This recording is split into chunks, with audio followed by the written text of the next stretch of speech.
श्री देव्य अपराध क्षमापन स्तोत्र का भावार्थ। हे माँ, मैं न मंत्र जानता हूँ न यंत्र जानता हूँ।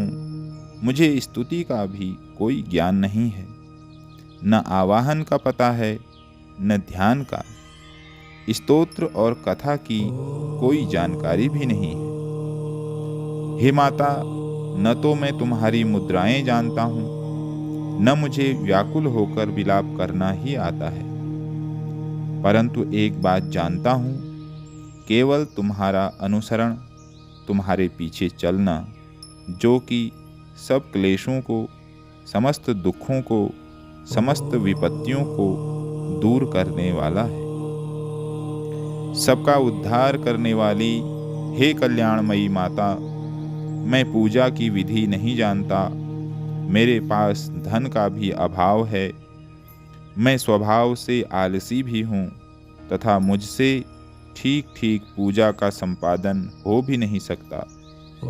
इन सब कारणों से तुम्हारे चरणों की सेवा में मुझसे जो भी त्रुटि हो गई है, हे माता, उस त्रुटि को क्षमा करना, क्योंकि कुपुत्र का होना संभव है किंतु कहीं भी कुमाता नहीं होती है।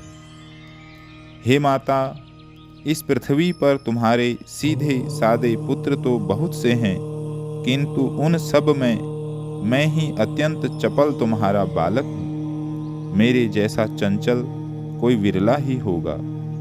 हे शिवे, मेरा जो यह त्याग हुआ है, यह तुम्हारे लिए कदापि उचित नहीं है, क्योंकि संसार में कुपुत्र का होना संभव है किंतु कहीं भी माता कुमाता नहीं होती है। हे जगदम्बा, हे माता, मैंने तुम्हारे चरणों की कभी सेवा नहीं की, तुम्हें अधिक धन भी समर्पित नहीं किया, तथापि मुझ जैसे अधम पर जो तुम अनुपम स्नेह करती हो, इसका कारण यही है कि संसार में कुपुत्र पैदा हो जाता है किंतु कहीं भी माता कुमाता नहीं होती।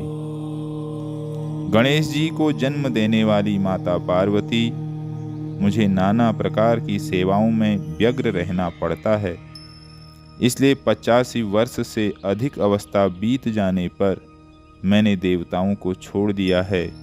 अब उनकी सेवा पूजा मुझसे नहीं हो पाती, अतएव उनसे कुछ भी सहायता मिलने की आशा नहीं है।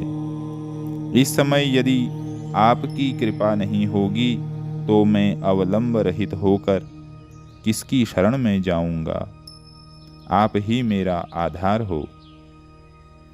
हे माता अपर्णा, तुम्हारे मंत्र का एक अक्षर भी कान में पड़ जाए तो उसका फल यह होता है कि मूर्ख चांडाल भी मधुपाक के समान मधुर वाणी का उच्चारण करने वाला उत्तम वक्ता हो जाता है।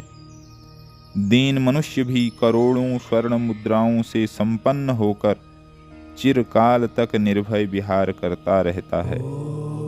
जब मंत्र के एक अक्षर के श्रवण का ऐसा फल है, तो जो लोग विधि पूर्वक जप में लगे रहते हैं, उनके जप से प्राप्त होने वाला उत्तम फल कैसा होगा, इसको कौन मनुष्य जान सकता है। हे माता भवानी, जो अपने अंगों में चिता की राख भभूत लपेटे रहते हैं, जिनका विष ही भोजन है, जो दिगंबरधारी अर्थात नग्न रहने वाले हैं, मस्तक पर जटा और कंठ में नागराज वासुकी को हार के रूप में धारण करते हैं, तथा जिनके हाथ में कपाल भिक्षा पात्र शोभा पाता है, ऐसे भूतनाथ पशुपति भी जो एकमात्र जगदीश की पदवी धारण करते हैं, इसका क्या कारण है? यह महत्व उन्हें कैसे मिला? यह केवल आपके पाणी ग्रहण की परिपाटी का फल है। आपके साथ विवाह होने से महादेव का भी महत्व बढ़ गया। मुख में चंद्रमा की शोभा धारण करने वाली माता, मुझे मोक्ष की इच्छा नहीं है, संसार के वैभव की भी अभिलाषा नहीं है, न विज्ञान की अपेक्षा है, न सुख की आकांक्षा है।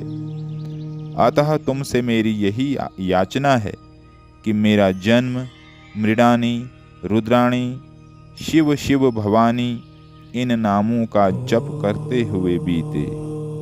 हे माता श्यामा, नाना प्रकार की पूजन सामग्रियों से कभी विधि पूर्वक तुम्हारी आराधना मुझसे न हो सकी। सदा कठोर भाव चिंतन करने वाली मेरी वाणी ने कौन सा अपराध नहीं किया है। फिर भी तुम स्वयं ही प्रयत्न करके मुझ अनाथ पर जो किंचित कृपा दृष्टि रखती हो, हे माता, यह तुम्हारे ही योग्य है।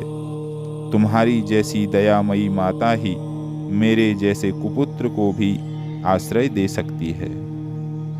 हे माता दुर्गे, हे करुणा सिंधु महेश्वरी, मैं विपत्तियों में फंसकर आज जो तुम्हारा स्मरण करता हूँ, इसे मेरी शठता न मान लेना, क्योंकि भूख प्यास से पीड़ित बालक माता का ही स्मरण करते हैं। हे माता जगदम्बा, मुझ पर जो तुम्हारी पूर्ण कृपा बनी हुई है, इसमें आश्चर्य की कौन सी बात है।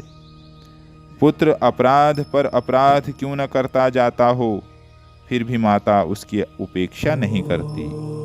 हे महादेवी, हे माता, मेरे समान कोई पातकी नहीं है और तुम्हारे समान दूसरी कोई पापहारिणी नहीं है। ऐसा जानकर जो उचित जान पड़े वह कीजिए। जय श्रीदेव्यै नमः।